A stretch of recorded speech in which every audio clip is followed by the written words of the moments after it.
Ky objekt nuk gjendet në Zvicër as në ndonjë shtet evropian.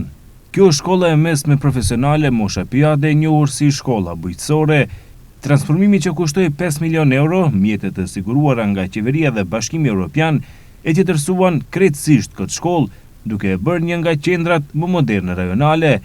Si një kuqiri ngjarjes, kreu i komunës së Tetovës, Bilal Kasami, u bëri kërkesë interesante mediave, qytetarëve dhe nxënësve të Tetovës. Nga sot do ju kisha bërë ftesë të gjitha mediave dhe opinionit, më mos e identifikojmë këtë qendër shkollore si një shkollë mesme bujqësore, por ta njohim si ashtu siç edhe sot është, pra një ndër qendrat më të zhvilluara shtetërore, rajonale për arsim të profesional.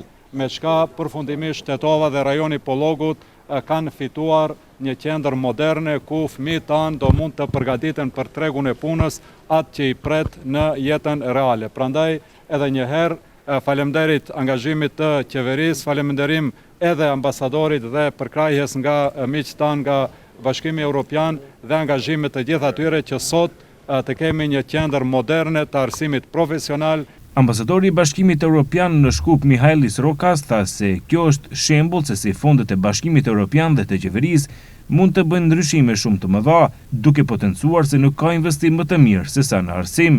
Very pleased to be today here in Tetovo to witness. Jam shumë i lumtur të jem këtu në Tetov për të qenë dëshmitari i këtij projekti, i cili është bashkëfinancuar nga Qeveria e Maqedonisë së Veriut dhe Bashkimi Evropian.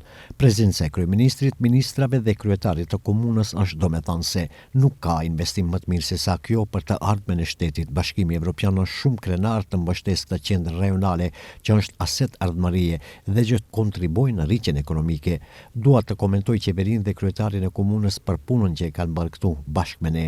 Është një shembull shumë i mirë se si fondet e Bashkimit Evropian dhe paratë publike mund të përdoren së bashku që të transformojnë diçka që para 2 vitesh ishte gati në shembje në qendër moderne dhe të pajisur. Prezente ishte edhe ministri i Arsimit Vesna Janevska, e cila foli për rolin dhe rëndësinë e investimeve në objekte shkollore. Me представува огромно задоволство što sam vo Tetovo. Jam shumë e lumtur që jemi në Tetov për të përfunduar një projekt të rëndësishëm, siç është qendra rajonale Mosha Pjade. Nga një shkollë e rënuar dhe e vjetruar, u bë një kompleks modern. Tetovarët me siguri e mbajnë mend se si janë dukur këto ndërtesa para vetëm disa vitesh, që sot të kemi shkollë moderne dhe bashkëkohore, ku do të kemi shumë drejtime në arsimin formal dhe jo formal. Kryeministri Hristian Mickovski tha se pret që nxënësit që i shfrytëzojnë këto hapësira të dalin si kuadro të fortë profesional dhe që në të ardhmen të jenë pasqyra e shtetit ku jetojnë. Се заблагодарам на сите вклучени во овој проект. Наистина delua impresivno. Ju falenderoj të gjithëve të përfshirëve në këtë projekt. Me të vërtetë është impresiv. Nga ajo që jam informuar, gati 5 milion euro është investuar nga ana e qeverisë së bashku me Bashkimin Evropian në këtë qendër moderne rajonale për arsim. Unë vetëm dua të them që atë do të mësojnë këtu të përparojnë, sepse ato janë gjenerata tek të cilat do të varet shteti. Ata janë gjenerata që do ta zhvillojnë shtetin, ndërsa ne si qeveri do të vazhdojmë të mbështesim projekte të tilla. Kjo është shkolla e mesme e dytë në Tetov që është rikonstruar dhe renovuar. Bashkë me komunën e Tetovës po ndërtojmë edhe 2 shkolla tjera të mesme në Tetov. Përndryshe, shkolla e mesme rajonale profesionale nuk është nën ombrellën e komunës së Tetovës, por udhëhiqet direkt nga Ministria e Arsimit dhe Shkencës.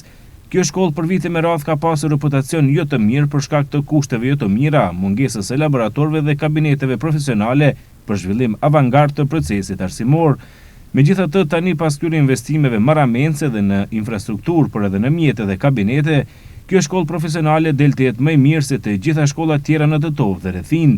Në këtë qendër rajonale zhvillohet procesi arsimor në disa drejtime, si makineri, elektroteknik, hoteleri dhe turizëm, bujqësi dhe veterinari, si dhe komunikacion, transport dhe magazinim. Në këtë shkollë mësojnë mbi 1000 nxënës dhe punojnë rreth 150 mësimdhënës.